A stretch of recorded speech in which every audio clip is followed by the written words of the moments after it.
আগেকার দিনে রাজা বাদশাহের ঘোড়া, হাতি, গোশালা থাকতো। এর বাইরে অতিথির জন্য থাকতো অতিথিশালা। রাজা বাদশাহের সেই যুগ না থাকলেও এখনকার পৃথিবী শুধু তন্ত্রমন্ত্রের পৃথিবী, যেখানে প্রধানমন্ত্রী, রাষ্ট্রপতিরাই পান অঘোষিত রাজা প্রজার আসন।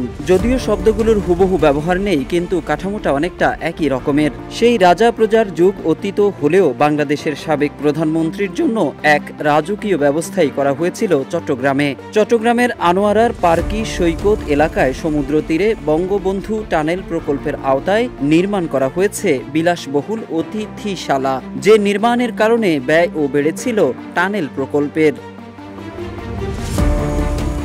দেশের একটি জাতীয় দৈনিকে প্রকাশিত প্রতিবেদন থেকে জানা যায়, টানেল নির্মাণ প্রকল্পে যে জায়গায় অতিথিশালা নির্মাণ করা হয়েছে সেটাকে বলা হয় সার্ভিস এরিয়া। অতিথিশালা থেকে সামান্য দূরে পার্কি সমুদ্র সৈকত, যেখানে আছে আধুনিক বাংলো, সুইমিং পুল, টানেলের রেপ্লিকা, সম্মেলন কেন্দ্র, স্বাস্থ্য কেন্দ্র, হেলিপ্যাড, মসজিদ, পুলিশ ও ফায়ার সার্ভিস স্টেশন।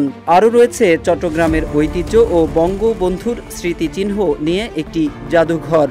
স্থাপনাগুলোই শীততাপ নিয়ন্ত্রণের জন্য বসানো হয়েছে এসি। জানা গেছে অতিথিশালাটি নির্মাণ করা হয়েছিল বঙ্গবন্ধু কন্যা শেখ হাসিনার সফর ও বিশ্রামের কথা মাথায় রেখে।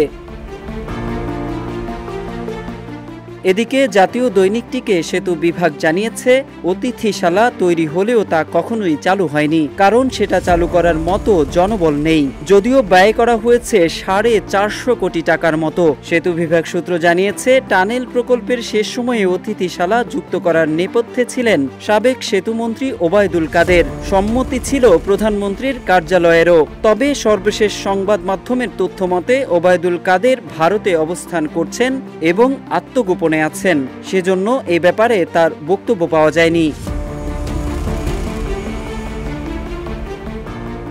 সংশ্লিষ্ট ব্যক্তিরা বলছেন, টানেল প্রকল্পে অতিথিশালা নির্মাণের কোনো প্রয়োজনই ছিল না।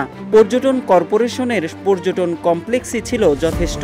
বিগত আওয়ামী লীগ সরকার বন্দরনগরকে চীনের সাংহাইয়ের মতো ওয়ান সিটি টু টাউন মডেলে পরিণত করার কথা বলে টানেল প্রকল্প হাতে নেয়। টানেলটি দক্ষিণ চট্টগ্রামের পতেঙ্গা ও আনোয়ারা উপজেলাকে সংযুক্ত করেছে।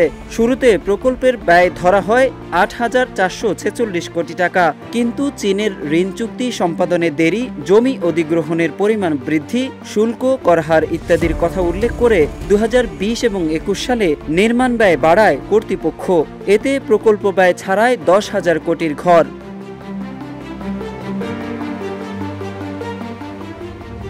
এদিকে কর্ণফুলী নদীর তলদেশে নির্মিত বঙ্গবন্ধু শেখ মুজিবুর রহমান টানেল 2023 সালের অক্টোবর মাসে চালু হয়। টানেলটি দিয়ে যানবাহন চলাচলের যে সম্ভাবনার কথা শোনানো হয়েছিল তা এখন গাল গল্পে পরিণত হয়েছে। টানেল দিয়ে গত অক্টোবর মাসে দৈনিক গড়ে 3,500 যানবাহন চলাচল করেছে। তবে প্রকল্পের সমীক্ষায় বলা হয়েছিল, ধীরে ধীরে গাড়ির পরিমাণ বাড়বে আয়।